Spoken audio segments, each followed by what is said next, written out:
Hey guys, welcome to Meena classes. My name is Hemant Kumar और आज हम लोग डिस्कस करने जा रहे हैं correction due to curvature and refraction. Okay, जिन लोगों ने जेई लेवल का कोई एग्जाम दिया होगा उन्हें पता होगा कि यहाँ से कितने इंपॉर्टेंट क्वेश्चंस आते हैं। एक दो क्वेश्चंस भी अगर आपके यहाँ से आ जाते हैं तो ये टॉपिक बहुत ज्यादा इंपॉर्टेंट बन जाता है। क्यों? क्योंकि बहुत ही आसान सा टॉपिक है, बहुत ही सिंपल सा टॉपिक है, बट स्टूडेंट के साथ प्रॉब्लम क्या होती है कि उनको ये वाली जो वैल्यूज मैंने लिखी हुई है ये याद नहीं रहती।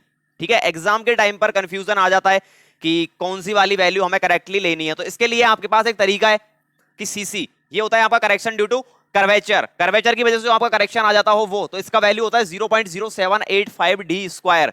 ठीक है, और करेक्शन ड्यू टू रिफ्रैक्शन ये आपका होता है 0.112 डी स्क्वायर। तो इनको याद रखने का तरीका है कि ये जो 785 है इससे आप 786 से याद रखिए, क्योंकि 786 ऐसा नंबर है जो इजीली हमें याद हो जाता है, 786।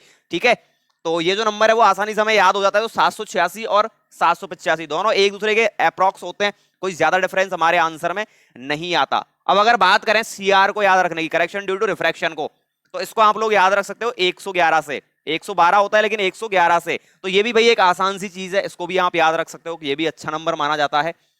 तो ये तरीका होता है इनको याद रखने का कि आप कैसे करके इनको याद रख सकते हो। अगर आपको सीसी को याद रखना है, करेक्शन ड्यू टू कर्वेचर, आप 786 से याद रखिए। अगर आपको सीआर को याद रखना है 111 से याद रखिए। इसके अलावा और किसी भी चीज को मत याद रखिए, क्योंकि बाकी की चीजें ऑटोमेटिकली आ जाती हैं।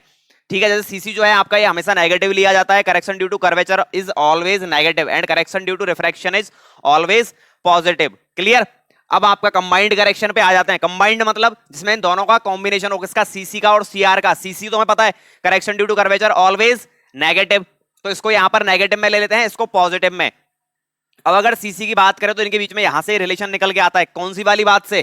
कि सीआर इक्वल्स टू होता है आपका 1/7 सीसी। लेकिन रिलेशन आपसे कभी नहीं पूछेगा, आपसे डायरेक्ट इनके जो फॉर्मूले हैं जिनके ऊपर मैंने स्टार मार्क कर रखा है, पहला ये, सेकंड ये और तीसरा ये, इन तीनों से ही आपके क्वेश्चंस पूछे जाते हैं। क्लियर?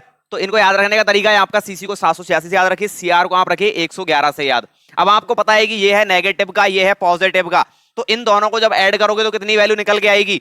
वही वाली वैल्यू हमारी कंबाइंड करेक्शन की होती है। कैसे निकल के आती है भैया? ये वैल्यू देख भी लीजिए, -0.0785 डी स्क्वायर। अगर इसमें आप प्लस कर रहे हो 0.0112 डी स्क्वायर, तो कितना वैल्यू निकल के आएगा इसका? 3760 डी स्क्वायर। वही वाली वैल्यू मैंने यहां पर लिख रखी है, तो इन दोनों को याद रख लीजिए। अब ये दोनों भी अगर आपको याद ना हो तो आप 786 और 111 से याद रख सकते हैं। तो ये बहुत ही आसान तरीका है सीसी और सीआर को याद रखने का। क्लियर? कैसा लगा भाई आप सभी लोगों को ये ट्रेलर? ओके, ये अभी जस्ट ट्रेलर है सिविल पंच का।